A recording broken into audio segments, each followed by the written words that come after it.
Guys, this is Connor from ThePlaceofMinecraft, and I'm here again with Sci-117, and we're going to be doing an updated video on our Cobblestone Factory. Now, our last one, which for our channel, it's got a lot of views, and it's pretty sure it's nearing 5,000 views now, which is pretty awesome. But it was a crappy video. It just wasn't the best Cobblestone Factory, and did have no commentary over it, didn't really explain clearly, and it was very fast, way too fast. So as you can see here, we destroy the blocks, and it fills back up again. Now bear in mind, I'm in creative mode here, so I can instantly mine blocks, and it's not dropping blocks either because it's creative mode. See, there's a pretty quick way to do it, and yeah, we're going to pretty much show you how to build this. Very efficient. So. Okay, so first thing I'm going to start with is the actual shape you need for making the cobblestone in the first place. So, just let me. I'll put my pistons here. Put a line of pistons. See, now to be honest, you're just going to have to try and copy the shape as best as possible, because we have tried this as a tutorial a few other times, and we have problems when we end up building the shape and stuff like that. So, I mean, this bit here so many outtakes. This doesn't have to be this big. This is just simply allow us room just to do things. Now, if you're doing it legitly, you're going to mine this away. You might want to watch the whole video first, so you can see how much room you will need.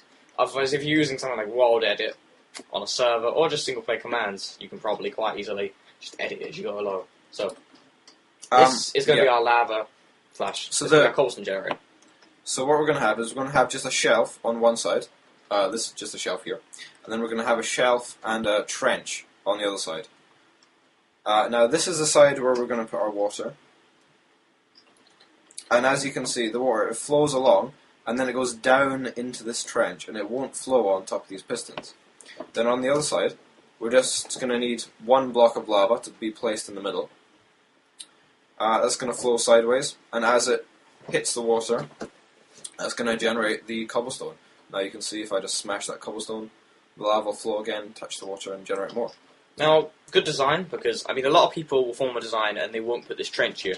Now, if you don't put the trench there, what's going to happen is when you destroy that block, water is going to flood in there and it's going to produce probably obsidian in this middle bit and then cobblestone in this bit here and take up your lava. So, that's an essential thing to do. Do that. Okay, why don't you just go over and show them our pre-built cobblestone factory, explain how it works, and I'll get on with building various components. So, this is our pre-built one. It's all hidden underground. And let's show you, right. So, here is the cobblestone producer factory thing. Exact same I showed you over there, just encased in glass.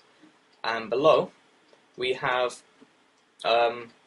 what we use to push up our pistons. Now, there are pistons just under where this cobblestone is. Just there, pistons that push up. And we're going to be using something we used in an earlier tutorial called an oscillator. And that basically just makes a regular pulse. And that regular pulse is used to push the pistons up and down. Up and down. Up and down. And then the only other part of this is up and down. Is an AND gate, which is hooked up to the oscillator, and an on switch, which is up there. So basically, this means you can turn on the contraption on and off. And finally, you may notice there is furnaces up here. Now you can use obsidian and other stuff like that. Obsidian, which can't be pushed, but furnaces are much cheaper to make. You only need 9 cobblestone, and they can't be pushed. Watch. See that won't be pushed. So that's basically the small, the inner workings of the thing. It's very simple. The hardest bit about it is making it underground and just fitting everything in. So as you can see over here, Sci-117 has now finished the oscillator. We did make an oscillator video, so you might want to check that out for building this. And for further understanding of how it actually works. But as you can see there, it's producing a pulse. A bit too fast, and Tom, you may want to put some stuff. You just put the furnaces up there, and you obviously haven't got the last piston hooked up. Just saying, just getting it out there. You're gonna put the furnaces in there. This is so damn hectic, and I'm lagging. As you can see right there, the cobblestone forms and then gets pushed up. Now this is a bit too fast. So what we're gonna have to do is on just 2 of these repeaters here, we're going to set them to their max delay, which is 4. So, bang, bang, bang. And now you notice that's moving much slower. That's probably a much better pulse that allows time for the cobblestone in there to form, and then it will push up. And this is the potential amount of cobblestone you can produce. All the way that high, because pistons can push something like 12 or 14 blocks, something crazy. So he's just going to destroy that. Now this is the majority of the actual Cobblestone Factory made.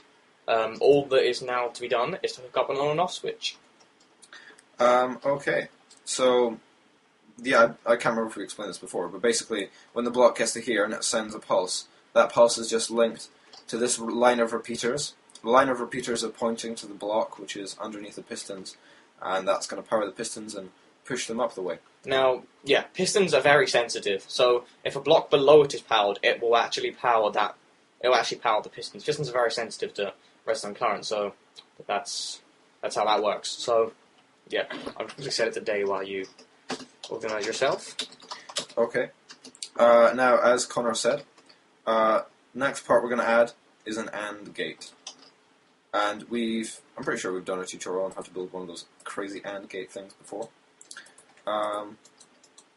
Sorry for the interruption. So I was just building the AND gate here. And as you can see, I've got the output from the AND gate, links back round and goes into a repeater which is pointing into this piston here.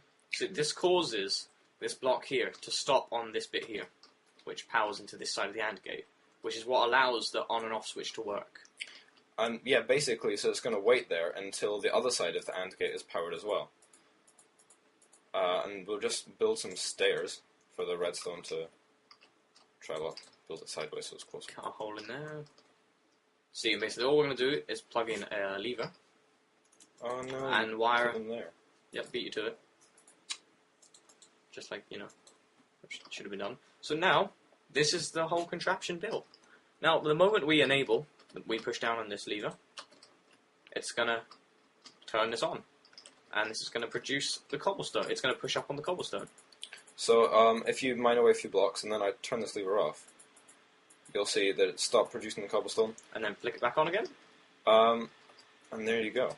And I'm going to quickly hide this to show you how you can hide it. The only thing you'll have to really do for yourself, which we don't have time for in the video, is the mining out of all the blocks. And as you can see, this is just its general shape.